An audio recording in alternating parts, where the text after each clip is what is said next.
Hi masters for you మీకోసం ఛానల్కి స్వాగతం సుస్వాగతం. ముందుగా మన జగద్గురువైన బ్రహ్మర్షి పితామహ పత్రిజీ గారికి మన గురుమాతకి నా ఆత్మ ప్రణామాలు మాస్టర్స్. ఓకే మాస్టర్స్, ప్రతిరోజు మన ఛానల్లోని ధ్యానం, స్వాధ్యాయం, సజ్జన సాంగత్యం జరుగుతుంది మాస్టర్స్. అలాగే జూమ్ సెక్షన్లో పాల్గొన్న మాస్టర్లకు, యూట్యూబ్లో చూస్తున్న మాస్టర్లకు కూడా ధన్యవాదాలు తెలుపుకుందాం మాస్టర్స్. ఓకే మాస్టర్స్, ఈరోజు మన ఛానల్కి సీనియర్ పీరియడ్ మాస్టర్ గారైన శ్వేత మేడం మిర్యాలగూడ నుంచి వచ్చారు. మేడం గారిని సాదరంగా ఆహ్వానించుకుందాం. ఈరోజు మేడం చెప్పబోయే టాపిక్ ఉత్తమోత్తముడిగా ఎదగాలంటే ఎలాంటి సాధన చేయాలి, ఈ గొప్ప ఆత్మజ్ఞానం అందించడానికి మేడం గారికి వెల్కమ్ చెప్దాం మాస్టర్స్. నమస్తే madam, welcome madam. Thank you. ముందుగా మనందరి గురువైన బ్రహ్మర్షి పితామహ పత్రిజీ దంపతులకు హృదయపూర్వక ధన్యవాదాలు. అలాగే ప్రతిరోజు ఎంతో అద్భుతమైన ఆత్మజ్ఞానం బోధిస్తున్న తటవర్తి దంపతులకు హృదయపూర్వక ధన్యవాదాలు.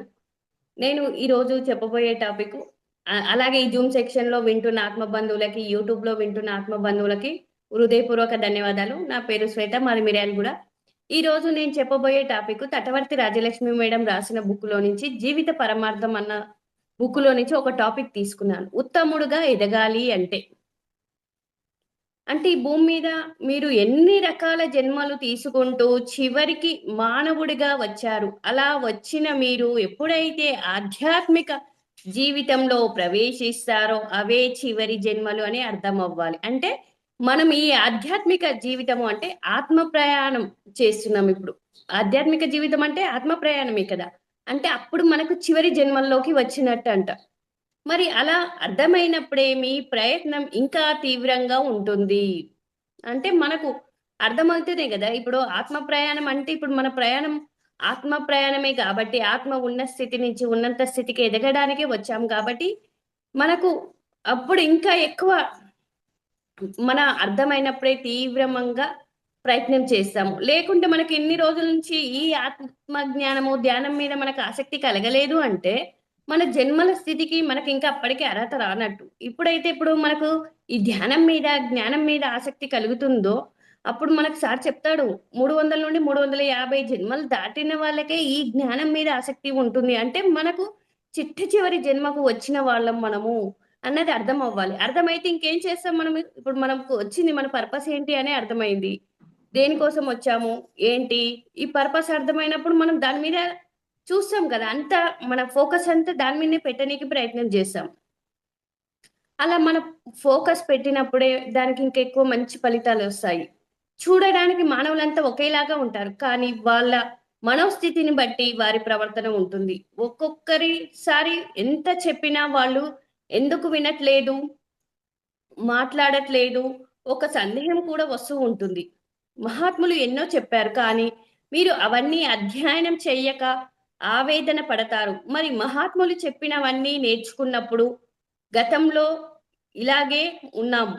అవన్నీ దాటి చివరికి ఇలా వచ్చామంటే ఆ స్థితి నుంచి ఈ స్థితికి వచ్చామని తెలుసుకుంటాం. అంటే ఇప్పుడు ఇంత ధ్యానం ముందు, ధ్యానం తర్వాత మనలో మార్పు వచ్చింది కదా. అంటే అప్పుడు మనకు జస్ట్ మనకున్న స్థితిని బట్టి, మన జ్ఞాన పరిధిని బట్టి మనం ఏం చేస్తున్నాం అన్నది. కానీ ఇప్పుడు మనకు ప్రాపంచికమే కాదు, ఆధ్యాత్మికం ఉంది. ఇది అసలైనది.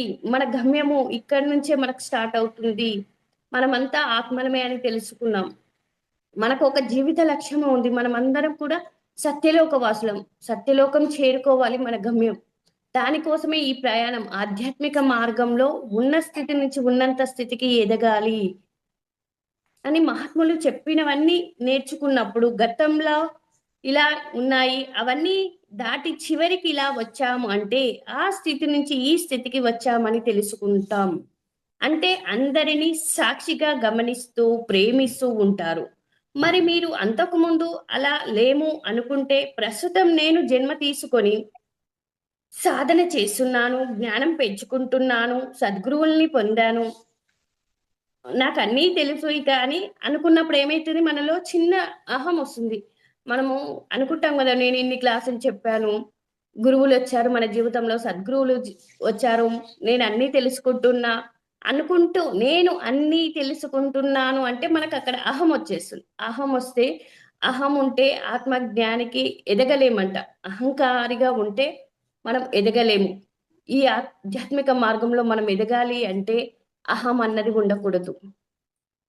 అహం లేకుండా జీవించే స్థాయికి ఎదగాలంటే మన జీవితంలో సద్గురువు మనకు అహం పెరిగిందా లేదా అన్నది కూడా చూస్తూ ఉంటాడు. ఎందుకు మనకు అహం పెరిగితే వీడు జ్ఞాన బోధన చేస్తాడా, ఆత్మజ్ఞానం అబ్బుతదా అని తగ్గించనీకి గురువు చూస్తాడు. ప్రతిదీ మనలో ఏది లోపాలు ఉన్నా సరి చేసేది మాత్రం సద్గురువులే అన్నది అర్థమవుతుంది. ప్రతిరోజు గురువు సాంగత్యం చేయబట్టే మన లోపాలు సరి చేస్తున్నారు. ఏ చిన్న లోపం కూడా మనలో ఉండకూడదు అని సద్గురువు గ్రహిస్తాడు కాబట్టి మనల్ని ఏదో ఒక విధంగా అయినా దాన్ని సరిచేయడానికే చూస్తాడు. ఎందుకంటే ఇది మాయా ప్రపంచం అన్నట్టు. మాయ మన పక్కనే ఉంటుంది. మృత్యువు మన పక్కనే ఉంటుంది. ఇవి ఒక పక్షికి 2 రెక్కల్లాంటివి. మాయ, మృత్యువు అన్నది. అంటే మాయ వితిన్ సెకన్‌లో మనల్ని ఆవరించి ఉంటదంట. ఏ క్షణం నేను ఆత్మ అన్నట్టుగా జీవించకపోయినా అది మన ఆత్మ ఒక్క సెకండును మరిచిపోతే అది మనల్ని ఆవరించి పడుతుందంట. అంత ఫాస్ట్‌గా ఉంటది మాయ ప్రపంచంలో మనం. అంటే ప్రాపంచికంగా వెళ్ళినప్పుడు వితిన్ సెకన్‌లో మనం ఏది చూసినా చలించకుండా ఉండాలి. ఇవి ఉంటే నాకు బాగుండు అనుకునే స్థితి నుంచి ఏది ఉన్నా ఇవన్నీ అశాశ్వతమే కదా అన్న స్థితికి మనం రాగలిగినప్పుడు మాయ నుంచి బయటపడ్డ వాళ్ళం అవుతాం. ఎందుకంటే ఇవన్నీ అశాశ్వతమే అని మనం గురువుల ద్వారా తెలుసుకుంటున్నాం. మృత్యువు కూడా అంతే మనకు తెలియకుండానే జీవితాన్ని కబళించి వేస్తుంది. ఒక పక్షికి 2 రెక్కలు లాంటివి అంటున్నారు. మాయా, మృత్యువునే ఉంటాయి అంటున్నారు. అంటే వితిన్ సెకండ్‌ల ఏ ఏ క్షణంలో మనకేం జరుగుతదో తెలియదు. చూడు రాత్రే ఫోన్ బాగున్నది. ఆహ్, మాట్లాడుతూ బాగున్నది. కాసేపటికి ఫోన్ ఆఫ్ అయిపోయింది. అంటే ఇప్పుడు మనకేం జరిగింది? ఫోన్ అయినా అంటే మన జీవితంలో ఎంతో మందిని చూస్తున్నాం. పక్కపక్కనే అయ్యో! రాత్రే తను నాతోని మాట్లాడాడే, ఇలా బాడీ వెకెట్ చేశాడే అని మాటలు వింటున్నాము అంటే మృత్యువు వితిన్ సెకండ్‌లో ఆవరించి ఉంటది. మనకి ఏ క్షణం ఏం జరుగుతదో మనకు తెలియదు. అంటే అవి వితిన్ సెకండ్‌లో మనల్ని ఆవరించే ఉంటాయి. ఒక పక్షికి 2 రెక్కల్లాంటివి ప్రపంచం వైపు లాగుతుంది. అందుచేత మీరు రోజులు దగ్గర పడుతున్నాయి. అందుకే నేర్చుకోవాల్సింది బద్ధకించకుండా, అశ్రద్ధ లేకుండా నేర్చుకో. ప్రతిదీ మిమ్మల్ని మృత్యువు తప్పదని హెచ్చరిస్తూ ఉంటుంది. అంటే మృత్యువు ఎట్లా మనకు తప్పదని హెచ్చరిస్తూ ఉంటుంది.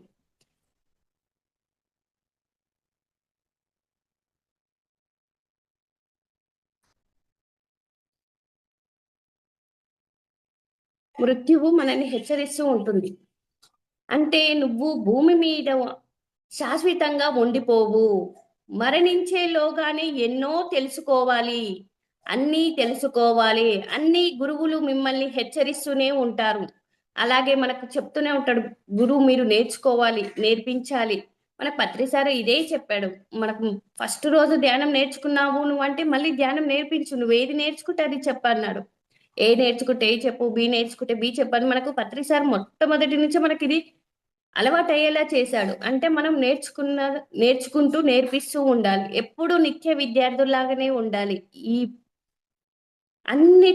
అందరిని వెళ్ళగలిగేది మృత్యువుకి అందరిని తీసుకుపోవడం ఈజీ అంట. కానీ సాధన చేసే వారిని మృత్యువు తీసుకుపోవాలి అంటే అంత ఈజీ అయిన పని కాదంట. ఎందుకంటే సాధన చేసేవారు వారి జీవితం ఎలా ఉండాలో, ఎలా మలుచుకోవాలో ఆ శక్తి ఉంటుంది కాబట్టి. ఎవరినైనా సామాన్యంగా అంటే ధ్యానం చేయని వాడిని మృత్యువు కబలించడం ఈజీ అంట. కానీ సాధన చేసేవారిని మృత్యువు తీసుకుపోవడానికి చాలా కష్టపడాలంట. అంటే ఎందుకు?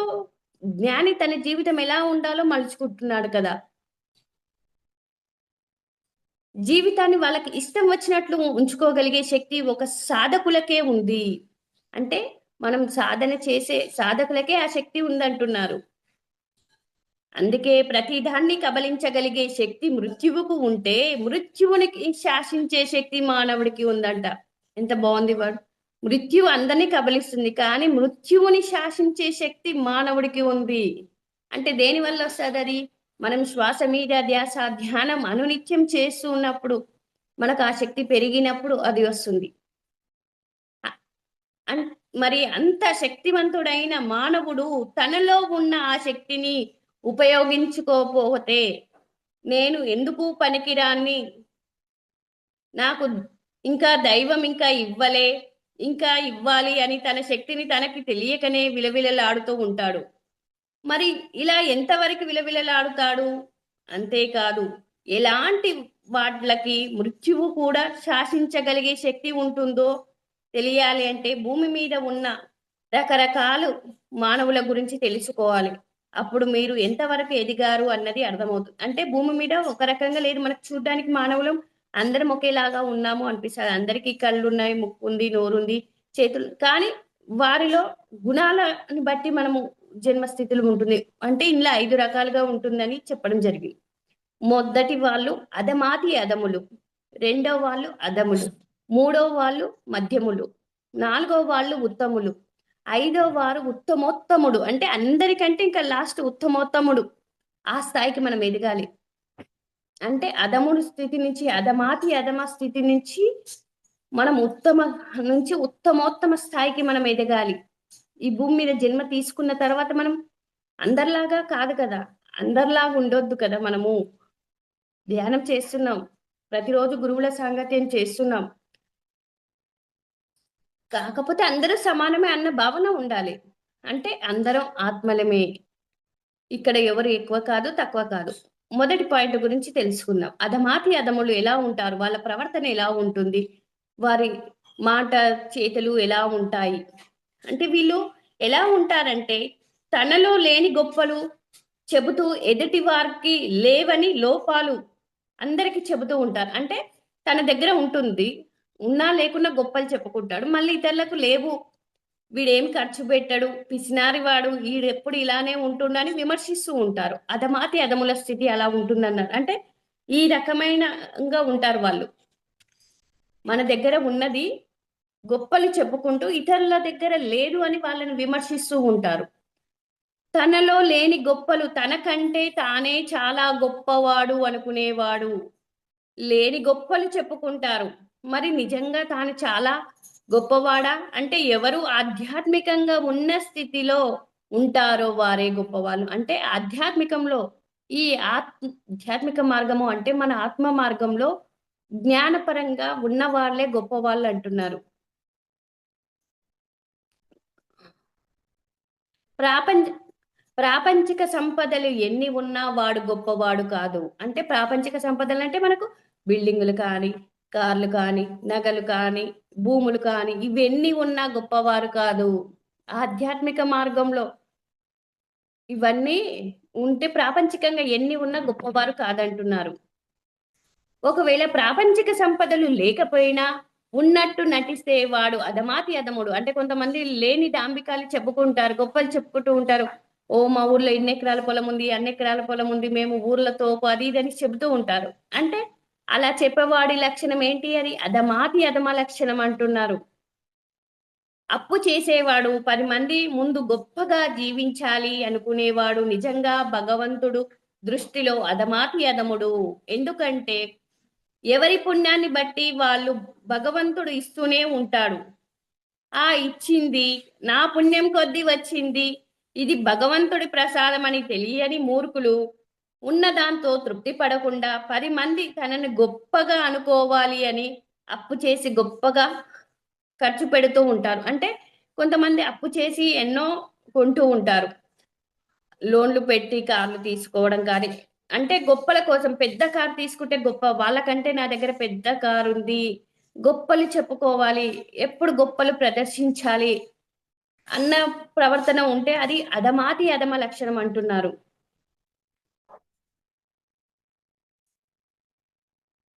ఇది నేను చేశాను, అది చేశాను, కారు కొన్నాను, ఇట్లా మేడ కొన్నాను, ఇన్ని ఎకరాల పొలం కొన్నాను, గొప్పలు చెప్పుకునే వాళ్ళంతా అధమాతి అధమ స్థితిలో ఉన్నవారు. అంటే ఇక్కడ మనం ఎలా ఉన్నాము అన్నదానికి మన ప్రవర్తన ఎలా ఉంది అన్నది మనం తెలుసుకోవాలి.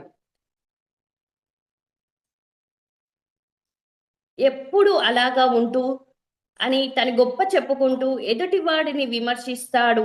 వీడు జీవితంలో ఎప్పుడూ మారడు. ఎందుకంటే బుద్ధుడు నీలో ఒక తప్పు ఉన్నా సరే సరి చేసుకో అంటాడు. నీలో 99 మంచి ఉండి ఒకటి చెడు ఉన్నా సరి చేసుకో అని అంటాడు బుద్ధుడు. మరి నేను ఎంత గొప్పగా జీవిస్తున్నాను అని గొప్పలు చెప్పుకున్నా వాడు ఎప్పుడూ కూడా తనకు తాను గొప్ప అనుకున్నాడు. ఎదుటి వారి గురించి ఏది నేర్చుకోవడానికి ప్రయత్నించడు. వీళ్ళు గొప్పగా గుడికి కూడా వెళ్ళి అక్కడ కూడా ప్రకటనలు చేస్తూ ఉంటారు. అంటే మరి అలాంటి వాళ్ళ జీవితం ఎవరికి ఏది పెట్టరు, ఏది సాధించరు. అంటే వీళ్ళు ఎవరికి ఏది పెట్టరు కానీ అన్ని మాకే ఉన్నాయి అని గొప్పలు ప్రదర్శిస్తూ ఉంటారు. మొదటి రకం శిశువులు అన్నట్టు వీళ్ళంతా జీవితం అంతా తన గొప్పలు చెప్పుకుంటూ, కానీ ఆధ్యాత్మికంలో అడుగుపెట్టి కూడా ఇంకా ఎలా ఉంటుందంటే, అప్పు చేసి పెద్దలు చెప్తూ ఉంటారు. ఒక పెద్దది ఈ వాక్యం మనం ఆచరించవలసిందే. ఎందుకంటే అప్పు చేసి పప్పు కూడు తినకురా, ఉన్న దాంతో ఉప్పు వేసుకోనైనా తినురా అని పెద్దలు చెప్తూ ఉంటారు ఈ మాట. ఎందుకు అంటే ఇది చాలా మనకు ఆచరించవలసింది. లేని గొప్పలకు పోతే ఎవరు బాధపడతాం? మనమే గదా! ఈఎంఐలు తీసుకొని గొప్పల కోసం అన్నీ చేసాము అంటే మనమే గదా! బాధపడేది కూడా. మళ్ళీ మనం బాధపడుతుంటే హేళన చేసేవాళ్ళు కూడా ఉంటారు. విమర్శించే వాళ్ళు ఉంటారు. గొప్పలకు పోయినావు, ఇప్పుడేదో ఇలా ఉన్నావు అని అన్నీ అనేవాళ్ళు కూడా మనల్ని ఉంటారు. అంటే మనం ఎక్కడ గొప్పలు ప్రదర్శించవలసిన అవసరం లేదు. ఉన్న దాంట్లో తృప్తిగా ఉంటే చాలు. ఎదుటివాడు కొంచెం జాగ్రత్తగా ఉంటే వాడు చాలా పిసినారివాడు అంటే ఇప్పుడు పిసినారివాడు అనుకుంటారు కూడా. తెలియదు అని చెప్తారు. అది వాడిలో దుర్గుణం కాదు. జాగ్రత్తగా ఉండడం, కానీ అది దుర్గుణం కిందికి చెప్పరు. మరి ఇలా చెబుతూ ఉంటే అది అధమాతి అధమ లక్షణమే అంటున్నారు. అంటే ఎదుటివాడు కొంతమంది పిసినారు వాళ్ళుంటారు. ఏది ఖర్చు పెట్టరు, ఏది చెయ్యరు, ఎవరికీ ఇవ్వరు. అది కూడా అధమాతి అధమ లక్షణమే అంటున్నారు. అంటే మన దగ్గర ఉన్నది ఇంకా గొప్పలు కూడా ప్రదర్శించిన అధమాతి లక్షణమే. లేనిపోని అప్పులు చేసినా అది అధమాతి అధమ లక్షణమే. మనము ఇంకా ఏది ఇతరులకు కూడా మన దగ్గర ఉన్నది ఏదైనా మనకు పత్రి సార్ ఒక మాట ఎప్పుడు చెప్తాడు. ఇది నాకు ఎప్పుడు తిరుగుతూ ఉంటది ఆ మాట. పంచింది పెంచబడుతుంది, దాచింది దోచబడుతుంది అంటే మనం నేర్చుకోవాల్సింది ఏంది? మనం ఏ విధంగా ఏదిస్తే అదొస్తది. ఇది మాత్రం 100% గ్యారంటీ. ఎందుకంటే మనం ఉన్నది పంచాలి. మనం ఏది దాచిపెట్టుకోవద్దు అన్నది అర్థమైంది. ఇది నేను బాగా అర్థం చేసుకున్నాను. ఈ ధ్యాన మార్గంలోకొచ్చిన తర్వాత అధమాతి అధమంగా కాదు ఉండవలసింది. మనము ఏదైనా సరే పంచాలి. నాకు కొత్తది కావాలి అంటే ఏది తీసుకుంటున్నానో అది ఇస్తూ ఉండాలి. ఇస్తూ ఉంటే నాకు కొత్తది ఆ సృష్టి నుంచి వస్తూ ఉంటది. ఏదిస్తే అది వస్తది. ఎంత ఇస్తే అంతే వస్తది. మళ్ళీ ఇస్తే వస్తుంది అని తాటు పెట్టి కూడా ఇయ్యకూడదు అంటాడు. ఇస్తే వస్తుంది. అంటే మనం ఎలా ఎయ్యాలి? నిష్కామ కర్మంగా ఎయ్యాలి అంటాడు శ్రీకృష్ణ భగవానుడు. మనము ఇస్తున్నాము అన్న భావన కూడా మనం ఉండొద్దు. మనం చేయవలసింది చేస్తే పొందవలసింది పొందుతామంటాడు బుద్ధుడు. మనం అలా ఉండే స్థితికి రావాలి అంటే, ఆ అధమాతి అధమ లక్షణం మనకు ఉంటే మనం మార్చుకోవాలి. ఇక్కడ ఎవ్వరం గొప్ప కాదు, తక్కువ కాదు, ఏమీ లేదు. మనలో ఇది తెలియని సబ్జెక్టు తెలుసుకుంటున్నాం. ఇక్కడ నేను తెలుసుకోవడానికే ఉంది అనుకుంటాను. ఇక్కడ నేను ఏ పాయింట్ దగ్గర ఉన్నాను, ఏంటి ఇన్ని పాయింట్లు చెప్పాను. సార్ ఏం చెప్తాడు? ఆచరించండి చెప్పక అంటాడు. అంటే ఇక్కడ నేను ఏ పాయింట్ దగ్గర స్ట్రక్ అయిపోయినా అన్నది నేను చెప్పినప్పుడు నాకు అర్థమవుతది గదా! నేను ఈ పాయింట్ దగ్గర ఉన్నా. మధ్యమునిగా అధమాతి అధముడు మొదటి పాయింటే చెప్పుకున్నాం ఇప్పుడు. రెండో పాయింట్ వచ్చేసి అధముడు. అధముడు వీరు ఎలా ఉంటారు అన్నది తెలుసుకుందాం. వీరు లేని గొప్పలు చెప్పుకోరు. కానీ తమకున్నవి గొప్పగా చెప్పుకుంటూ ఉంటారు. లేని గొప్పలేం చెప్పుకోరు. అంటే పెద్ద ఉద్యోగం ఉంది, మాకు పెద్ద బిల్డింగ్ ఉంది. ఇది చెప్పినా కూడా అధముని లక్షణమే అంటున్నారు. ఆస్తిపాస్తులు ఉన్నాయి, పెద్ద జీతం ఉంది, పెద్ద చదువుంది, అందముంది. ఇవన్నీ చెప్పుకున్నా కూడా అధముని లక్షణమే అంటున్నారు. మీకు ఉంటే ఉండవచ్చు కానీ ఎదుటి వారికి లేదని వెక్కిరించడం అన్నది చాలా తప్పుడు లక్షణం. ఆధ్యాత్మికంలోనికి రాని వారు, ఆత్మ గురించి తెలియని వారు ఎదుటి వారిని చులకనగా చూస్తూ ఉంటారు.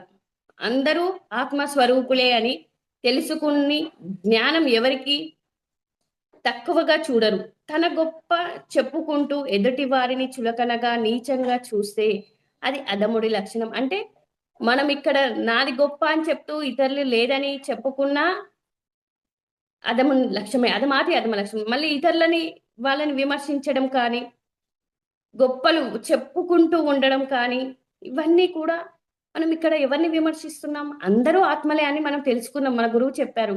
ఇక్కడ ఉన్నదంతా ఏ కులము లేదు, మతము లేదు. ఉన్నదంతా ఆత్మ పదార్థం. అంటే అందరం ఆత్మ అంటే భగవంతుడు అని తెలుసుకున్నాం. తెలుసుకొని మన ప్రవర్తన ఇంకా మార్చుకోవట్లేదు. అంటే మనలో ఇంకా మనం ఎక్కడ ఉన్నాము? ఎక్కడ ఆగిపోయాము? ఎందుకు ఈ ఆధ్యాత్మిక మార్గంలో ఎదగలేకపోతున్నాము? రోజు సాధన చేస్తున్నాం, గురు సాంగత్యం చేస్తున్నాం. క్లాసులు చెప్తున్నా ఇంకా ఎదగలేకపోతున్నాము. ఆత్మపరంగా ఎందుకు ఎదగలేకపోతున్నాము అంటే, ఇలా మనము ఎదుటి వారిని విమర్శించడం కూడా అధమాతి లక్షణం అంటున్నారు. ఈ లక్షణం కూడా మనం మార్చుకోవాల్సిందే. మనం ఎక్కడ ఆగిపోయాం? ఉత్తమోత్తముడుగా ఎదగాలి అంటే మనలో ఈ పాయింట్లు ఉండకూడదు. అధమాతి అధముడుగా, అధముడుగా మూడో పాయింట్ వచ్చేసి మధ్యముడు. మధ్యముడు ఏం చేస్తాడంటే తన లోపాలు ఉన్నాయి. ఎదుటి వారిలో లోపాలున్నా చర్చించడు. ఉన్నాయని తెలుసుకుంటాడు కానీ విమర్శించడు. ఇక్కడ మూడో మెట్టుకు వచ్చాం. ఎందుకు నేను ఇన్ని చేసినా నాకింకా దుఃఖం పోవట్లేదు. ఇక్కడ ఎలా ఉంటుందంటే నేను ఇన్ని పూజలు చేశాను, ఇన్ని వ్రతాలు చేశాను, ఇంతమందికి దానం చేశాను, అయినా నాకు దుఃఖం పోవట్లేదు. అంటే ఇది మధ్యముల ప్రవర్తన అన్నట్టు. వీళ్ళకి ఆలోచన వచ్చినప్పుడల్లా ఆధ్యాత్మిక జీవితంలో అడుగు పెడతాను. కానీ ఇంకా నాకు దుఃఖం పోలేదు. అంటే ఇంకా దుఃఖం మనకేమంటాడు? ఈ సమయత్తు దుఃఖం ఉన్న నువ్వు అజ్ఞానంలో ఉన్నట్టే అంటాడు పత్రి సారు. అధమాతి అధములు ఆధ్యాత్మికంలోకి రారు. మధ్యముల స్థితిలో ఉన్నవారే ఆధ్యాత్మికంలోకి వస్తారు. వారి జీవితం ఒక సద్గురువుని పంపిస్తాడు. సద్గురువుని కారణం చెప్తాడు. అంటే గతంలో చేసిన పాపం వల్ల వర్తమానంలో ఈ వ్యాధులు, కష్టాలు, నష్టాలు వచ్చాయంటారు. అంటే మనకు అసలు సద్గురువు అంటే తెలుసుకుందాం ముందు. ఎందుకంటే గురువు గురించి కూడా తెలవాలి. ఎన్నో రకాల గురువులున్నారు. 7 రకాల గురువులున్నారు. కానీ ప్రాపంచిక విద్య బోధించే వాళ్ళు కానీ, పంచాక్షరి మంత్రాలు కానీ, ఇట్లా 7 రకాల గురువులున్నారు. కుల గురువులని, విశిద్ధ గురువులని.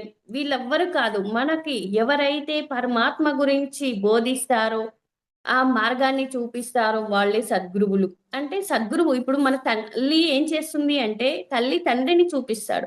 తండ్రి సద్గురువుని చూపిస్తాడు. సద్గురువు ఏం చేస్తాడంటే పరమాత్మని చేరుకునే మార్గాన్ని చూపిస్తాడు. అలాంటి గురు మార్గదర్శకత్వంలో మనకు ఉండాలి కంపల్సరీ. గురువు అన్నది చాలా ఇంపార్టెంట్. పత్రి సార్ అంటాడు గురువు ఎవ్వరు లేరు, మీ శ్వాసే మీ గురువు అంటాడు. అంటే మన శ్వాసని పట్టుకొని శ్వాస మీద ధ్యాస ధ్యానం చేసినప్పుడు మనకే ఆ గురువు ద్వారా అన్ని, అంటే మన ఆత్మశక్తి ద్వారానే మన ఆత్మలో ఉన్న అన్ని మనకు తెలిసిపోతాయి. అందుకే పత్రికారు అంటారు. ఏమంటారంటే, మన చిన్న చిన్న పాపాలే చిన్న చిన్న రోగాలు. పెద్ద పెద్ద పాపాలే పెద్ద పెద్ద రోగాలు. అసలు మనం పాపమే చేయకపోతే రోగమే ఉండదు, కష్టాలు ఉండవు, బాధలు ఉండవు కదా! దుఃఖం ఉండదు కదా! ఇవన్నీ ఎక్కడి నుంచి వచ్చాయి? మనం ఇవన్నీ గత జన్మలో చేసి ఉన్నాము. అవన్నీ ఇప్పుడు అనుభవిస్తున్నామని సద్గురువుల ద్వారానే తెలుసుకుంటున్నాము. మన జీవితంలో సద్గురువు రాకుంటే ఇవన్నీ ఏమనుకునే వాళ్ళం అంటే, ఈ ఇతరులు నా దుఃఖానికి కారణం ఇతరులు, వాళ్ళు, వీళ్ళు అనుకునే వాళ్ళం. కానీ మన జీవితంలో సద్గురువు వచ్చి సాధన చేస్తూ గురు సాంగత్యం చేస్తున్నప్పుడు అర్థమవుతది. ఇది నా ప్రణాళికలో భాగమే. నేను చేశాను. నేనేదో ఇతర జీవులకు చేశాను, కష్టపెట్టాను, బాధ పెట్టాను. ఇప్పుడు నేను బాధపడుతున్నాను అంటే కారణం నేను గతంలో చేశాను అన్నది సద్గురువు ద్వారా తెలుసుకుంటాం. ఇప్పుడంతా అనుభవించే భోగాలు కానీ, కష్టాలు కానీ, రోగాలు కానీ, సుఖాలు కానీ ఇవన్నీ ఎక్కడి నుంచి? మనం గత జన్మలో చేసుకున్న కర్మానుసారమే ఇప్పుడు ఈ జీవితం. భవిష్యత్తు గతం అన్నది మన చేయి జారిపోయినది. కానీ భవిష్యత్తు మన చేతిలో ఉంది. రేపు ఎలా ఉండాలి మనం అన్నది మనకు మనం నిర్ణయించుకోవాలి. ఎలా ఉండాలి? మన ప్రవర్తన ఎలా ఉండాలి? ఏంటి? రేపటి జీవితం బాగుండాలి. గతం మన చేయి జారిపోయింది. రేపటి జీవితం మన చేతిలో ఉంది కదా! ఆ జీవితం గురించి ఇప్పటి నుంచే ప్రయత్నం చేయాలి. ఎలా ఉండాలి? ఎలా ఉండకూడదు? నాలో గుణాలు ఏంటి? నేనేం మార్చుకోవాలి? ఇవన్నీ సద్గురువు ద్వారా తెలుసుకుంటాం. అప్పటి వరకు ఏమి తెలవదు. ధ్యానం ముందు జీవితం ఎలా ఉంటుంది అంటే, ఆ స్థితిలో అది కరెక్ట్ అప్పుడు. ప్రాపంచికంగా అన్నీ అవే చూస్తూ ఉంటాం. అదే కరెక్ట్. కానీ ఒక్కొక్క మెట్టు ఎదుగుతూ ఆధ్యాత్మికంగా ఉన్న స్థితి నుంచి ఉన్నంత స్థితికి ఎదగాలి అని ప్రతిరోజు గురువుల సాంగత్యం చెయ్యడం, గురు సాంగత్యం ద్వారా వారిచ్చే జ్ఞాన సందేశాలు వింటూ, నేను ఎక్కడ ఆగిపోయాను, నేను ఏమి ఆచరించాలి అన్నది తెలుసుకుంటూ ఉంటాం కాబట్టి ఎదుగుతూ ఉంటాం. ధ్యానం ముందుకు, ధ్యానం తర్వాత మనలో మార్పు వస్తది. ఖచ్చితంగా వస్తది. ఎందుకంటే ధ్యాన ఫలితం మన కంటికి కనిపించదు. మనలో వచ్చే మార్పే ధ్యాన ఫలితం అంటాడు సారు. అంటే మనం ఎంత మార్చుకోవాలి అంటే, మన గుణాలు మార్చుకోవాలి. మనం భగవంతులం కావాలి. ఆ స్థాయికి రావాలి అంటే, మనలో ఉన్న గుణాలు, అరిషడ్ వర్గాలు ఇవన్నీ తొలగించుకున్నప్పుడే గదా! మనము భగవంతుని స్థాయికి ఎదుగుతాము. మనం ఎప్పుడు నిర్గుణ స్థితికి వస్తామో, అప్పుడు పరమాత్మ స్థితి అన్నట్టు మనది. అంటే మనం కూడా క్రియేటర్స్ అంటాడు పత్రి సారు. సహ సృష్టికర్తలు. మనం కూడా సృష్టి చేసేంత శక్తి మనకుంటుంది. అది సాధన చేస్తేనే అది సాధ్యమవుతది తప్ప, సాధన లేకుండా ఏమీ ఉండదు. అనునిత్య సాధన అంటాడు సారు. అనునిత్య సాధన అంటే ప్రతిరోజు క్రమం తప్పకుండా సాధన చేయాలి. తీవ్రాతి తీవ్ర సాధన చేయాలి. గంటలు గంటలు ధ్యానంలో కూర్చోవాలి. ధ్యాన స్థితిలో ఉండగలగాలి. మనం ఆ స్థాయికి రాగలగాలి. సాధన మీద పట్టు రావాలి. సాధన చేస్తూ, స్వాధ్యాయం చేస్తూ, సజ్జన సాంగత్యం చేస్తూ ఉన్నప్పుడు మనలో మార్పు ఆటోమేటిక్‌గా వస్తుంది. ఎందుకంటే మనం చెబుతున్నప్పుడు నేనే ఆలోచిస్తాను. నేనిప్పుడు ఎక్కడ ఉన్నాను? ఇప్పుడు ఇంకా నేను బాధపడుతున్నాను. ఇంట్లో సమస్యలే గాని ఏదైనా బాధపడుతున్నాను అంటే ఇంకా నాలో జ్ఞానం వెలగలేదు. ఇంకా అజ్ఞానిగానే ఉన్నా. ఈ సమెత్తు అజ్ఞానమున్నా మనం ఇంకా అజ్ఞానంగానే ఉన్నట్టు అంటాడు. ఈ సమెత్తు దుఃఖమున్నా మీరింకా అజ్ఞానంలోనే ఉన్నారు అంటాడు పత్రిసార్. అంటే మనం ఇంకా దుఃఖపడుతున్నాము అంటే ఇంకా జ్ఞానపరంగా ఎదగలేదు అని మాత్రం అర్థమవుతుంది. అంటే ఎక్కడ ఆగిపోయాము అన్నది మనకు అర్థమవుతది. సద్గురువులు వచ్చిన తర్వాత ఆగిపోకుండా దాన్ని ద్వారా మనం ఏం చేస్తూ ఉంటాం అంటే వాళ్ళు ప్రతిరోజు మోటివేట్ చేస్తూ ఉంటారు మనల్ని. ఎలా ఉండాలి? ఎలా ఉండకూడదు? ఎలాంటి ఆహారాలు తీసుకోవాలి? ఏది తీసుకుంటే మనం సాధనలో ఎదుగుతాము. మనకు సాధనకు పనికిరాని ఆహారం కూడా మనం తినకుండా ఉండాలి అని గురువుల ద్వారా తెలుసుకుంటున్నాం గాబట్టి, ఎంతో కొంత ఆహారంలో అయితే 90% నేను సార్ చెప్పినయి ఆచరిస్తాను. ఇంకా 10% ఉంది అంటే మారవలసింది ఇంకా ఉంది అని నాకర్థమవుతుంది. ఇంకా మనం మార్చుకున్నప్పుడే ఎదుగుతాము. కానీ గురువొచ్చాక దుఃఖానికి కారణమేంటి? లోపం ఎక్కడ ఉంది అన్నది తెలుసుకుంటారు. మరి పత్రిగారు వచ్చే వరకు మాంసాహారం పాపమని ఎవరికీ తెలియదు. ఏదో పండగ రోజుల్లో, పూజ రోజుల్లో మానేయవచ్చు కానీ, మామూలు రోజుల్లో అందరూ తిన్నారు. కానీ పత్రిగారు వచ్చాక సకల దుఃఖానికి కారణం మాంసాహారం అని తెలుసుకున్నారు. అంతకుముందు కష్టం వస్తే వాడో, వీడో అనుకున్నారు కారణం. కానీ సార్ చెప్తాడు పత్రి సారు. నీ దుఃఖానికి కారణం నువ్వు చేసిన నువ్వు తిన్న మాంసాహారమే.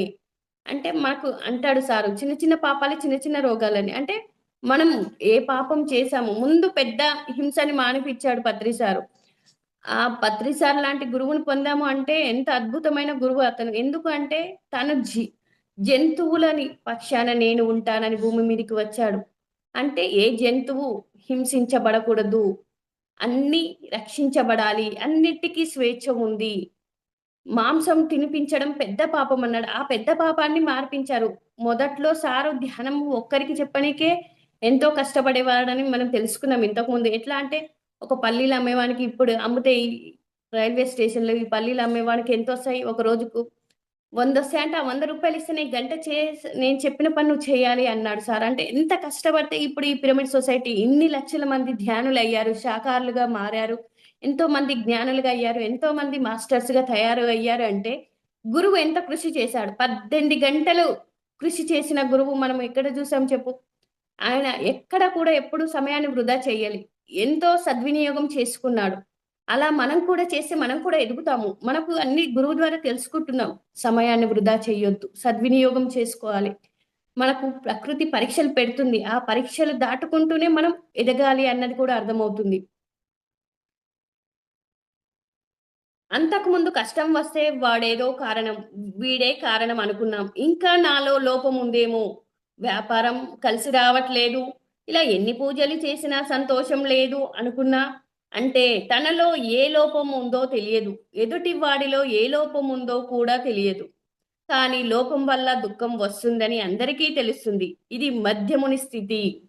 ఈ స్థితిలో జీవితంలోకి ఒక సద్గురు వచ్చి కారణం చెప్పారు. గతంలో చేసిన పాపాలే. దానివల్లే ఇప్పుడు దుఃఖం పొందుతున్నావు. అంటే ఇది ధ్యానంలోకొచ్చిన తర్వాతే తెలుసుకున్నాం. మనము ఎన్నో దుఃఖపడుతున్నాం. ఎన్నో రోగాలు ఎంతో మందిని చూస్తున్నాం. ఎంతో మంది దుఃఖపడుతున్నారు. ఎన్నో సమస్యలతో బాధపడుతున్నారు. ఆర్థికంగా ఇబ్బందులకు బాధపడుతున్నారు. రోగాలతో బాధపడుతున్నారు. అంటే మనం ఏమనుకున్నాం మన కష్టానికి ఇతరుల మీద నిందలు వేశాం. కానీ సద్గురువు వచ్చిన తర్వాత తెలుసుకుంటాం. ఇది మనం చేసినదే. మన గత జన్మ కర్మానుసారమే అన్నది అర్థమవుతుంది. ఇది అంటే మన జీవితంలో సద్గురువు పాత్ర ఎంత ఉంటుందన్నది అర్థం చేసుకోవాలి. ఇది మధ్యముని స్థితి. అంటే మధ్యముడు కొంచెం బెటర్ అన్నట్టు. ఇంకా అధముడి కన్నా మధ్యముడు బెటర్. అంటే మధ్యస్థంగా ఉంటాడు అటు కాకుండా మాంసాహారం తినేవాడు మానేస్తాడు. శాకాహారిగా మారుతాడు. ఇలా ఇప్పుడు ఎంతో మంది లక్షల మంది మారిన వాళ్ళున్నారు. కోట్ల మంది ఇప్పుడు ఇప్పుడు 2% శాకాహారిగా మారారా అంటే ఇదంతా పత్రి సార్ వచ్చిన తర్వాతనే. ఇంత శాకాహారం కోసం ప్రచారణ చేసింది మాత్రం పత్రి సారే. ఎంతో మంది గురువులున్నారు కానీ నేనైతే పత్రి సార్ దగ్గరే విన్నాను. జీవహింస మహాపాపం. ఇది ఎంత పాపమైంది. మనం పాపాలు చేయకూడదు. మాంసం తినకూడదు. మాంసం వల్లనే మనం చేసిన పాపం వల్లనే మనకు రోగాలు వస్తాయి. అంటే తెలియక చేసినా అది మార్చుకోవాలి. మనం నేను ఇంతకుముందు ఎగ్గు తిన్నా, తెలియక తిన్నా. అది శాకాహారం అని తిన్నా. కానీ ధ్యాన మార్గంలోకొచ్చినంక ఇప్పుడు ఏది తినాలన్నా ఎనక ముందు ఎన్నో ఆలోచించి దాంట్లో ఏమున్నాయి, ఏంటి అన్నది చూసుకొని తింటున్నాము అంటే గురువు ఇచ్చిన సాధన, గురువు ద్వారా ప్రతిరోజు గురువుల సాంగత్యం చేయబట్టే ఈ మార్పు తెచ్చుకున్నాం. కానీ అది శాకాహారమే అన్నారు కానీ అప్పుడు ఆలోచన లేదు. అసలు గుడ్డు శాకాహారం ఎలా అయ్యింది? అదొక జంతువు నుంచే వచ్చిందే. కోడి నుంచే వచ్చింది గాబట్టి మళ్ళీ కోడే అవుతది అన్న ఆలోచన లేకుండా తిన్నాము అంటే, అది అప్పుడున్న పరిస్థితి అది. ఆ జన్మలో జన్మకు మనకు గురువు ద్వారా తెలుసుకునేదుంది కాబట్టి, తెలుసుకున్న తర్వాత అది మానుకున్నాం. మన లోపాలు సరిచేసుకోవడమే. ధ్యాన మార్గం అంటే ఏంటి? మన లోపాలు సరిచేసుకుంటూ ఎదగడమే అన్నది నాకర్థమైంది. ఎప్పుడైతే అర్థమైతేనే మనం ఆచరిస్తాం. అర్థం కాకపోతే ఆచరించం. విని వదిలిపెడతాం. దాన్ని ఆచరణలో చేయాలి. మనం ఎన్ని విషయాలు విన్నామో అన్నది ముఖ్యం కాదు. దాన్ని మనం ఎన్ని ఆచరిస్తున్నాము. చెబుతున్నామంటే ఆచరించిందే చెప్పమన్నాడు గురువు. ఆచరించింది ఒక్కటి కూడా నీ నోటి నుండి రాకూడదు అంటాడు. అంటే ఆచరణకి చాలా ఇంపార్టెంట్ అన్నది బాగా అర్థమవుతుంది. ఇది మనకు పత్రి సార్ చెప్పిన ఆధ్యాత్మిక త్రిరత్నాలు మనం ఎన్ని సబ్జెక్టులు విన్నా అది ప్రతిరోజు మనం చేయవలసిందే. శ్వాస మీద ధ్యాస, ధ్యానం, సజ్జనులతో సాంగత్యం అంటే సత్యం తెలిసిన వారి సాంగత్యం చేయడం, వారి వీడియోలు వినడం, అలాగే స్వాధ్యాయం అన్నారు. అంటే ఆత్మ జ్ఞానానికి సంబంధించిన పుస్తక పఠనం చేయాలి. అలాగే ఈ మార్గంలో సేవ చేయాలి. ఎలాంటి ఫలితాలు ఆశించకుండా ఈ 4 మనము ఆచరిస్తే ఉన్నంతగా ఎదుగుతాము అని అర్థమవుతుంది. అంటే మనకు సార్ కూడా చెప్తాడు. నటవర్తి సార్ ఏందంటే, మీరు ఈ 4 పాయింట్లు తూచా తప్పకుండా ఆచరిస్తూ ఉంటే జ్ఞానపరంగా ఎదిగినప్పుడు జనాల్లోకం దాటుతారు అని. ఆహార నియమాలు కూడా ఖచ్చితంగా పాటించాలి. మనకు సాధన కుదరట్లేదు అంటే బయటి విషయాలు, ఈ విషయాలు, ఆ విషయాలు పోగు చేసుకున్నప్పుడు మనకు సాధన కుదరదు. అలాగే ఆహారం కూడా చాలా ఖచ్చితంగా పాటించాలి. ఆహార నియమాలు పాటిస్తేనే మనం సాధనలో ఎదగగలుగుతాం. ఉత్తమోత్తమునిగా ఎదగాలి అంటే ఇవన్నీ మనం ఖచ్చితంగా ఆచరించవలసిందే. ఆహార నియమాలు ఖచ్చితంగా పాటించాలి. ఒక వెల్లుల్లే కదా తిన్నాము అంటే, ఆ వెల్లుల్లి తింటే 6 నెలల సాధనా శక్తిని కోల్పోతాము. మనం చేసుకున్న సాధన శక్తి కోల్పోవడం కాదు. దాన్ని నిలవుంచుకునే పద్ధతి చేసుకోవాలి. మనం ఎలాగో కష్టపడి ఏదో 1 గంటో, 2 గంటలు కూర్చుంటాం. కూర్చున్న ధ్యాన శక్తిని పోకుండా చూసుకునే ప్రయత్నం కూడా చేయాలి అంటారు. ఆ ప్రయత్నం చేసే మార్గంలోనే ఉన్నాము. అది ఇంకా దాని పర్సెంటేజ్‌లో తేడా వచ్చింది. 100% మారిందని చెప్పను. పర్సెంటేజ్‌లో తేడా వచ్చిందని చెప్తాను. ఆ పర్సెంటేజ్‌ని ఇంకా ఇంప్లిమెంటేషన్ చేసుకోవాలి అనుకుంటున్నాను. ఇట్లా చెప్పడం ద్వారా ఏమవుతదంటే, మనం ఏదైతే ఆచరించని విషయాలుంటాయో, ఆచరించే ప్రయత్నం చేస్తాము అని కూడా రాజలక్ష్మి మేడం చెప్పడం జరిగింది. సౌభాగ్యం ఉంది. అయినా వాడికి దుఃఖముంది. వాడిలో ఏ లోపముంది? ఇలా తనలో లోపాలు, ఎదుటి వారిలో లోపాలు గమనించుకున్న వాడే మధ్యముడు. అంటే తనలో లోపం, ఎదుటి వారిలో లోపం గమనించిన వారే మధ్యములు. అలాగే ఉత్తముడి గురించి తెలుసుకుందాం 4 పాయింట్. తన లోపాలు గమనించుకుంటూ ఎదుటి వారిని మంచిగా గమనించేవాడు ఉత్తముడు. అంటే తన లోపాలు ఉన్నాయని తెలుసుకుంటాడు. ఎదుటి వారిలో మంచిని గమనించగలగాలి. అది ఉత్తముని లక్షణం అన్నారు. ఈ లోకం వల్ల దుఃఖం పడుతున్నా నేను ఈ లోకం వల్ల దుఃఖం పడుతున్నాను. వాడు చేసే మంచి వల్ల నాకు ఆనందంగా ఉన్నాను అని గురువు చెప్తున్నప్పుడు అర్థమవుతుంది. పెట్టి పుడితేనే సౌభాగ్యం అంటారు కదా! వాడు పెట్టాడు. పెట్టగలిగే కులంలో పుట్టాడు. ఆనందంగా ఉన్నాడు. నేను గత జన్మలో ఏది చెయ్యలేదు. అందుకే ఈ పరిస్థితి అని తెలుసుకోవడమే కాదు, ఈ జన్మలో చేస్తాడు. తెలుసుకుంటాడిప్పుడు. ఈ జన్మలో మళ్ళీ దాన్ని చేస్తాడు. అంటే పెట్టి పుట్టాలి అంటే మనం ఏదైనా మనకు అర్హత ఎలా వస్తుందంటే ఇస్తేనే అర్హత వస్తుంది. ఏదైతే ఇవ్వకుంటే మనకు అర్హత ఏమి ఉండదంటున్నారు. ఇస్తే అర్హత వస్తుంది. ఇవ్వకపోతే ఏమీ ఉండదు. కాబట్టి పెట్టి పుట్టడం కాదు. ఇప్పుడు మనం తెలియలేదు ఇంతకుముందు. ఇప్పుడు తెలుసుకుంటున్నాం కాబట్టి దాన్నేం చేసుకుంటాం, మార్చుకునే ప్రయత్నం చేస్తాడు ఉత్తముడు. అప్పటి వరకు నేను జీవుణ్ణి దేవుడెక్కడో ఉన్నాడు అనుకొని ఎన్నో తీర్థయాత్రలకు వెళ్ళేవాడు, ఎన్ని పూజలు చేసేవాడు, ఎన్ని నదీ స్నానాలు చేసినవాడు, ఎన్ని యజ్ఞయాగాదులు చేసేవాడు, ఇవన్నీ కూడా పుణ్యకర్మలే అని గురువు వచ్చాక తెలుసుకున్నవాడు. భగవంతుడెక్కడో లేడు, నీ శరీరంలో ఆత్మగా ఉన్నాడని తెలుసుకున్నవాడు. నీ శరీరంలో ఆత్మగా ఉన్నవాడని తెలుసుకున్నవాడు ఎవరు అంటే జీవుడే కదా. జీవుడు దేవుడు కావాలి అంటే ఎవరు? మన జీవితంలో సద్గురు వచ్చిన తర్వాతనే మనకు అర్థమవుతుంది. నేను దేహం కాదు ఆత్మ అని. ఆత్మనే భగవంతుడు, పరమాత్మ అని పేర్లు కూడా లేవు ఆయనకి. కానీ ఇవన్నీ మనం పెట్టుకున్న పేర్లే అని తెలుసుకుంటున్నాం. గురు సాంగత్యం చేయబట్టి తెలుసుకున్నాం.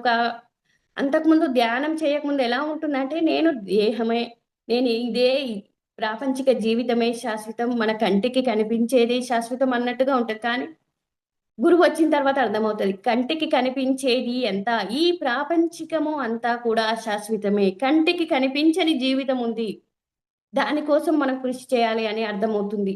ఎంతో కృషి చేయాలి. ఈ ఆధ్యాత్మిక మార్గంలో ఎదగాలి అంటే కష్టపడాలి, కృషి చెయ్యాలి.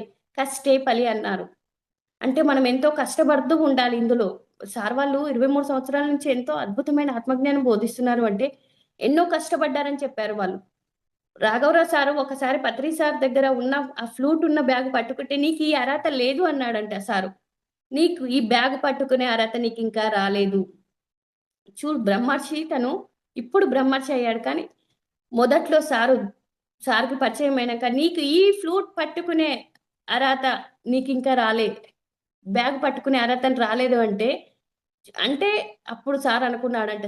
గురువు నన్ను ఇలా అన్నాడంటే నాలో లోపం ఏముంది? నేనేం సరి చేసుకోవాలని అప్పటినుంచి 3 రోజుల కార్యక్రమాలు చేయడమే కాదు, ఊరూరా ఎన్నో క్లాసులు, ధ్యాన ప్రచారణ చేయడానికి వెళ్ళడం. సారు ఆయన అపర కోటీశ్వరుడు. కటవర్తి రాఘవరావు సారు అపర కోటీశ్వరుడు. కానీ 4 బ్యాగులు వేసుకొని వెళ్ళేవాడంట. గురువు దగ్గర నేను మంచి పేరు తెచ్చుకోవాలి. అలాంటిది ఇప్పుడు ఒక సందర్భంగా తటవర్తి సార్‌ని గురించి పత్రి సార్ చెప్తాడు.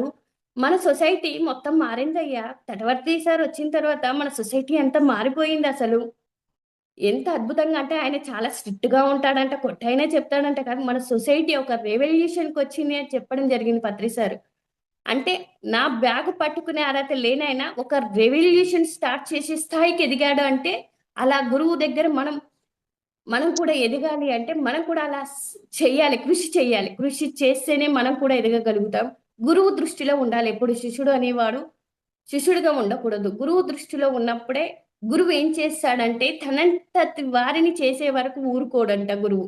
తన దగ్గరికి వచ్చిన వారిని, తనంత వారిని గురువు స్థాయికి చేసే వరకు గురువు శిష్యుడిని ఊకోనియ్యడంట. అంటే ఏ విధంగా రక్షిస్తాడు, ఎంత మనకు గురువు సమక్షంలో ఉంటే మనం ఎంత ఎదుగుతామో అన్నది ఇక్కడ అర్థం చేసుకోవాలి.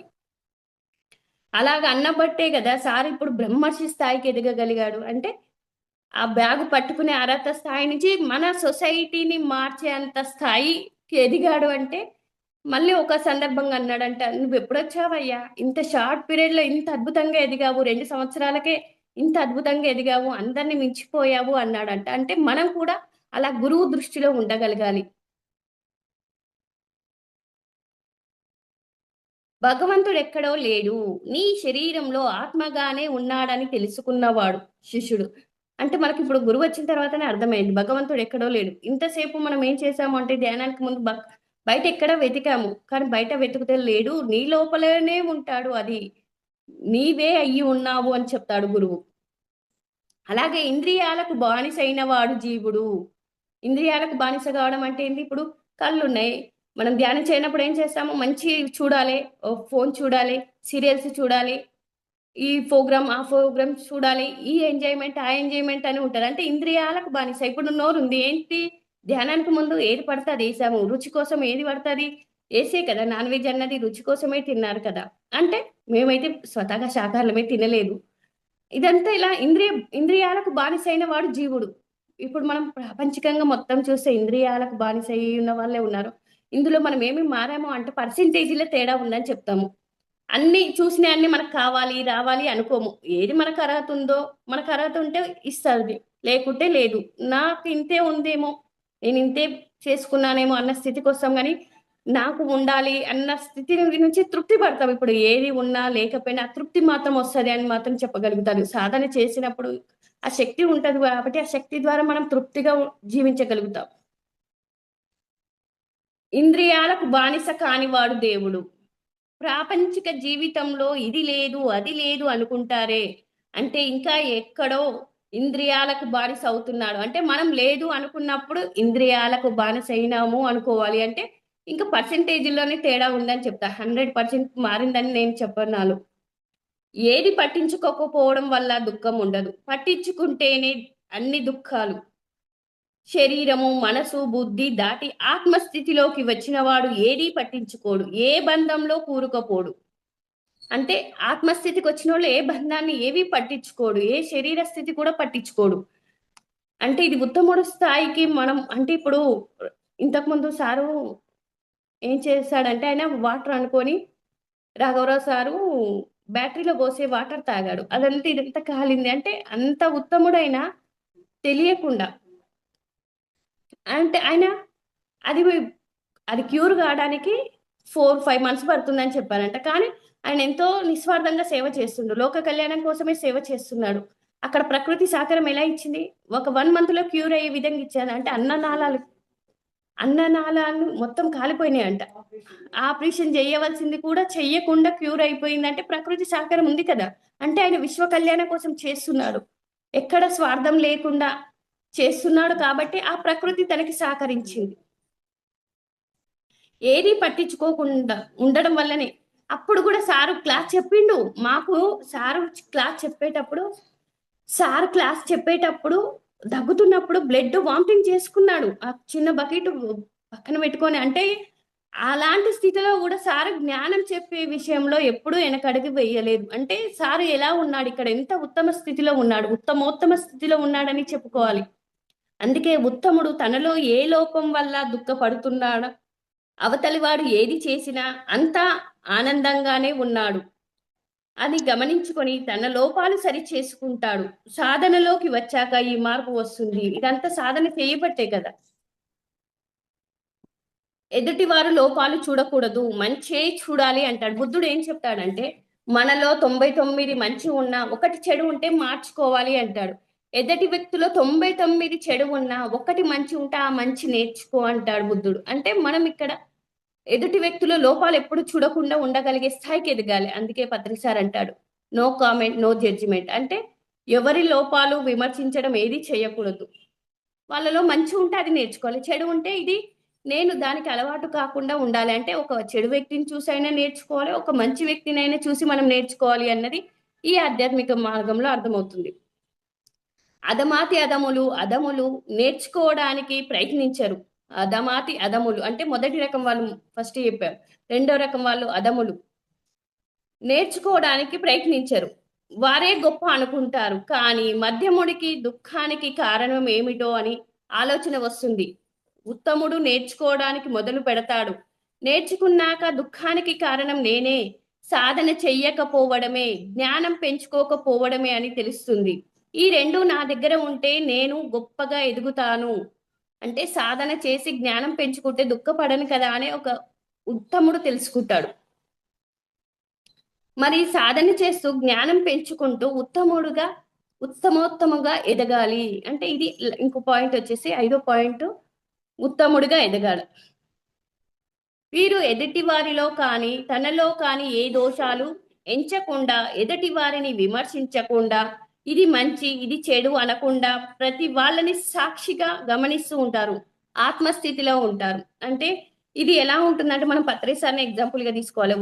ఉత్తముడిగా అంటే తనని పొగిడే వాళ్ళు పొగుడుతున్నారు, తిట్టే వాళ్ళు తిడుతున్నారు, ఆయనని అనుసరించే వాళ్ళు అనుసరిస్తున్నారు. కానీ ఇక్కడ దూషణ భూషణ సమానంగా స్వీకరిస్తాడు ఒక సద్గురువు. ఆయన అన్ని గమనిస్తున్నాడు. ఆయనకు తెలియదంటూ ఏముండదు. అసలు మనం పత్రి సార్ దగ్గర ఉన్నప్పుడు కనీసం మనం మనసులో ఒక మాట అనుకున్న సార్ గ్రహించే శక్తి ఉంటది.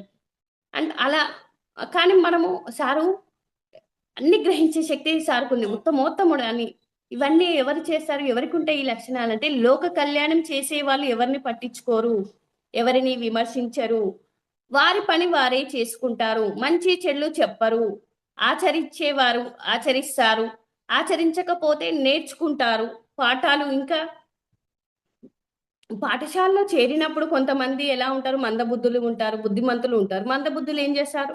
ఒకే సంవత్సరం చదవాల్సినది అది 2 సంవత్సరాలు చదువుతారు. అలాగే మందబుద్ధులు మనం ఈ ప్రాపంచిక జీవితంలో కూడా మందబుద్ధులు ఉన్నారు. అంటే ఒక్కసారి చెప్తే గురువు చెప్తే వినరు. అలా 2 సార్లు కాదు. ఇంకొన్ని జన్మలు తీసుకుంటారన్నట్టు. ఈ ఆధ్యాత్మిక పాఠశాలలో ఎన్నో జన్మలు తీసుకుంటూ పాఠాలు నేర్చుకుంటారు. ఒక ఆత్మగా భూమి మీదికి వచ్చిన వారు పాఠాలు నేర్చుకోవడానికే వచ్చారని మరి ఉత్తములకే తెలుసు కాబట్టి ఏమీ విమర్శించకుండా సాక్షిగా గమనిస్తూ అందరి తోటి మిత్రత్వంలో ఉంటూ ప్రతి వారిని నేర్పడానికి ప్రయత్నిస్తూ లోక కళ్యాణకరమైన పనులు శక్తికి మించి కష్టపడి చేస్తారు. తన శరీరాన్ని కూడా చూసుకోరు. శరీర సుఖాలు కూడా చూసుకోరు. పత్రిసారు 18 గంటలు కృషి చేశాడు. అక్కడ సంసారాన్ని కాదు. ఆయన ఉన్నప్పుడే అప్పుడు 30 సంవత్సరాల క్రితమే ఆయనకు వచ్చిన జాబుని రిజైన్ చేసుకున్నాడు. అప్పట్లోనే 50,000-60,000 వచ్చే జీతాన్ని వదులుకొని ఆయన విశ్వ కళ్యాణం కోసం పాటుపడ్డాడు. అక్కడ తన సుఖమని, తన సంసారమని, తన పిల్లలని చూసుకుంటే మనకి ఇలాంటి జ్ఞానం వచ్చేదే కాదు. అంటే గురువు ఎలా ఉన్నాడు, ఒక సద్గురువు స్థాయి. ఇది భగవంతుడు మెచ్చాడు లేదా అని మాత్రమే చూసుకుంటాడు. భగవంతుడు ప్రతిరూపంగా నేను భూమి మీదికి వచ్చాను కాబట్టి ఈ భూమి మీద నేను భగవంతుడిగా ప్రవర్తించాలి అని సత్యం తెలుసుకుని మహా మహాపురుషుడు ఉత్తమోత్తములు. అందుకే వాళ్ళు ఆత్మని తెలుసుకున్నాక ఆత్మగా జీవిస్తూ అందరినీ భరిస్తూ అందరి సుఖాల కోసం ప్రయత్నిస్తూ ఎంతో త్యాగం చేసి త్యాగమూర్తులంతా ఉత్తమోత్తములు. అలా పత్రిసారు ఎంతో త్యాగం చేయబట్టే మనం ఇలాంటి ప్లాట్ఫామ్ దగ్గర కూర్చోగలిగాం. ఇంట్లో ఉండి ఎక్కడ కష్టపడకుండా. సార్ ఎంతో కష్టపడ్డాడు కానీ మనం ఈజీగా చేసిపోయాడు పత్రిసారు. మనకు ఒక ఫోన్ ఉంటే చాలు, ఉన్న చోట ఉండి క్లాస్ చెప్పే అవకాశం ఉంది. ఇప్పుడు చూడు, అమెరికాలో అయినా క్లాస్ చెప్పగలుగుతాం, అమెరికా జూమ్ లో అయినా. అంటే వాళ్ళకు కూడా ఈ జ్ఞానం అందుతుంది అంటే సారు ఎంత ఈజీగా చేసి వెళ్ళాడు అన్నది మనం అర్థం చేసుకోవాలి ఇక్కడ. అంటే ఒక ఆత్మ భూమి మీదకి వచ్చి అజ్ఞాని స్థితిలో కొన్ని జన్మలు గడిపి ఏదో ఒక జన్మలో వేదన మొదలైనప్పుడు గురువు ద్వారా సాధన నేర్చుకొని జ్ఞానాన్ని పెంచుకున్నప్పుడు ఆనందం వస్తుంది. అది పరాకాష్ఠకు వెళ్ళే వరకు ఎన్నో కష్టాలు ఎన్నో నష్టాలు వచ్చినా మరి మధ్యముల స్థాయి నుంచి ఉత్తములు అవుతారు. ఆ తర్వాత ఉత్తమోత్తములు అవుతారు. ఆ ఉత్తమోత్తములు అయిన వారే లోక కళ్యాణం కోసం నిరంతరం శ్రమిస్తూ నేర్చుకుంటూ నేర్పుతూ ఉంటారు. ప్రతి ఒక్కళ్ళు ఇక్కడ ఒకటి అర్థం చేసుకోవాలంటే ఆత్మదర్శనం అయితేనే ఆత్మదర్శనం అయితేనే ఆత్మస్థితిలో ఉన్నట్టు కాదు. ఎవరైతే లోక కళ్యాణం కోసం పాటుపడతారో, లోకానికి వచ్చారు అంటే నేర్చుకున్నది నేర్పించడానికి. నా జీవితంలోకి ఒక సద్గురువు వచ్చి నాకు ధ్యానం జ్ఞానం అని నేర్పాడు. నేను కూడా నా గురువులాగా ఎదిగి నేర్పాలి. అందరూ ఆత్మలే అన్న భావనతో అందరికీ ధ్యానం చెబుతాను. తపనతో బయటికి వెళ్ళి చెప్పినప్పుడు మనం నిత్యం ఆత్మస్థితిలో ఉన్నట్టే. అంటే మనం ఏదైతే గురువు దగ్గర నేర్చుకున్నామో ఆ శ్వాస మీద ధ్యాస నేర్చుకొని సారు అది మళ్ళీ ప్రచారణ చేయమన్నాడు. అంటే మనం ధ్యానం చేసుకుంటే మనం ఆనందం పొందుతాం. అదే ఆనందం ఇతరులు కూడా పొందాలి అంటే మనం చెప్పాలి. శ్వాస మీద ధ్యాస ధ్యానం గురించి చెప్పాలి, సజ్జన సాంగత్యం గురించి చెప్పాలి. ఈ జ్ఞానం గురించి చెప్పినప్పుడే కదా వాళ్ళు కూడా జ్ఞానవంతులు అవుతారు, వాళ్ళు ఆనందంగా ఉంటారు. ఒక గురువు ఏం చేస్తాడు అంటే తనంతటి వాడిని అయ్యే వరకు అలా కృషి చేస్తూనే ఉంటాడు. మన మీద ఎంతో కృషి పెట్టుకుంటాడు. సార్ ఎప్పుడు ఆనందపడతాడంటే తన శిష్యుడు తనంతటి వాడు అయినప్పుడు ఈ జ్ఞానాన్ని బోధిస్తున్నప్పుడు ఆనందపడతాడు అన్నది అర్థమైంది. మనం గురువుకు ఇయ్యవలసిన గురుదక్షిణ ఏంటి అంటే గురువు దగ్గర పొందిన జ్ఞానము సాధనని ఇతరులకు పంచినప్పుడు గురువు ఆనందిస్తాడు. అదే గురు దక్షిణ అన్నది కూడా అర్థమైంది. అంటే మనం గురువు దగ్గర ఏదైతే తీసుకున్నామో తీసుకున్న జ్ఞానం పంచినప్పుడు గురువుకి గురుదక్షిణ ఇచ్చిన వాళ్ళం అవుతామంట. మీరు ఒక క్లాస్ చెబుతున్నప్పుడు ఆనందం వస్తుంది అంటే అక్కడ మీరు ఆత్మానుభూతి పొందుతున్నట్లు. ఆత్మ అంటే ఏదో సినిమాలో చూపించినట్లు దీపం రాదు, లోపల నుంచి ఆనందం వస్తుంటుంది. అదే ఆత్మానుభూతి. ఆత్మానుభూతి పొందాలి అంటే ఒక అధమాది అధముడిగా భూమి మీద జన్మ తీసుకుని మానవుడు ఉత్తమ స్థాయికి ఎదగగలగాలి. అందుకే ఒక మహాత్ముడు అజ్ఞానిగా పుట్టడం తప్పు కాదు, అజ్ఞానిగా చావడమే తప్పు అన్నారు. అంటే మానవుడు చేసే పెద్ద పాపం ఏమిటి అంటే మానవ జన్మ తీసుకొని మానవ జన్మకి కారణం తెలుసుకోకుండా మరి భగవంతుడు ఎవరో తెలుసుకోకుండా చనిపోతే అంతకంటే పాపం ఇంకోటి ఉండదంట. అంటే మానవునిగా జన్మ తీసుకొని జన్మకు కారణం తెలుసుకోకుండా చనిపోతే అది భగవంతుడు ఎవరు అని తెలుసుకోకుండా చనిపోతే అది పాపం అంట. అందుకే అజ్ఞానిగా పుట్టడం తప్పు కాదు, ఆత్మజ్ఞానిగా మరణించడమే తప్పు అన్నారు. అజ్ఞానిగా మరణించడమే తప్పు అన్నారు. ఒకవేళ పుట్టిన వెంటనే జంతు జన్మల నుంచి మానవ జన్మలోకి వచ్చి అజ్ఞానిగా ఉన్న గొప్ప గొప్ప వాళ్ళని చూసి, అంటే యోగుల్ని జ్ఞానుల్ని చూసి అందరూ వాళ్ళు కాళ్ళ మీద ఎందుకు పడుతున్నారు, వాళ్ళలో ఉన్న గొప్పతనం ఏంటి అంటే ఇప్పుడు మనము గొప్ప గొప్ప గురువులని బయట ధ్యానం చేయనప్పుడు వచ్చినప్పుడు గురువులు వచ్చారు వాళ్ళ దగ్గర ఎంతో జ్ఞానం ఉందని మనం ఏం చేస్తాము, వాళ్ళ కాళ్ళ మీద పడుతున్నాం. ఎందుకు అంటే వారి దగ్గర జ్ఞానం ఉంది కాబట్టి మనం కాళ్ళ మీద పడుతున్నాం అంటున్నారు. అంటే వాళ్ళలో ఉన్న గొప్పతనం ఏంటి అని విచారణ చేసే వారు పొందిన జ్ఞానమే అని అర్థమైనప్పుడు అధమాతి అధముడుగా జన్మ తీసుకున్న ప్రయత్నం చేత ఉత్తమోత్తముడుగా ఎదుగుతాడు. అధముడుగా ఉన్న ఉత్తముడిగా ఎదగాలి. తెలుసుకున్న రోజు ధ్యాన సాధనని ప్రేమిస్తావు, జ్ఞానాన్ని గౌరవిస్తావు, ఇంకా ఎదగడానికి ప్రయత్నిస్తావు. మనము ఉత్తమోత్తముడిగా ఎదగాలి అంటే 5 పాయింట్లు చెప్పుకున్నాం. అంటే అధమాతి అధముడు మొదటిది, రెండవది అధముడు, మూడవది మధ్యముడు, నాలుగవ ఉత్తముడు, ఐదవ వాడు ఉత్తమోత్తముడు. అంటే మనము ఉత్తమోత్తముడిగా ఎదగాలి అంటే ధ్యాన సాధన అన్నది అనునిత్యం చేయాలి, జ్ఞాన సాధన ఉండాలి, జ్ఞానం మీద ఆసక్తి ఉండాలి. జ్ఞానం గురించి ఎప్పుడైతే మనం ఆసక్తి చూపిస్తూ ఉంటామో మనం కూడా ఉత్తమోత్తమ స్థాయికి ఎదుగుతాము. నాకు ఇంత చక్కని అవకాశం ఇచ్చిన ఫర్ యూ ఛానల్ టీం అందరికీ హృదయపూర్వక ధన్యవాదాలు. అలాగే పత్రి సార్కి ఎంతో అద్భుతమైన జ్ఞానం బోధించారు, వారికి కూడా హృదయపూర్వక ధన్యవాదాలు. అలాగే ఈ జ్ఞానాన్ని చెప్పే ఈ జ్ఞానాన్ని పంచిన తటవర్తి దంపతులకు కూడా హృదయపూర్వక ధన్యవాదాలు. అలాగే ఈ జూమ్ సెక్షన్ లో వింటున్న ఆత్మబంధువులకి, అలాగే యూట్యూబ్ లో వింటున్న ఆత్మబంధువులకి హృదయపూర్వక ధన్యవాదాలు. Thank you madam, thank you, thank you.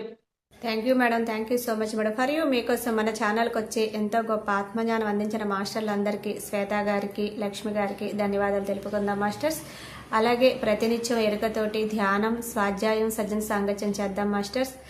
అందరి చేత చేద్దాం మాస్టర్స్. వైజాగ్కి మెగా పిరమిడ్ రావాలని పరమ గురువుల కోరిక, పత్రిగారి కోరిక, పత్రి మేడం కోరిక. మనం అందరం సంకల్ప జ్ఞానం చేసి వైజాగ్కి మెగా పిరమిడ్ వచ్చేలా చేద్దాం masters. Thank you masters, thank you, thank you.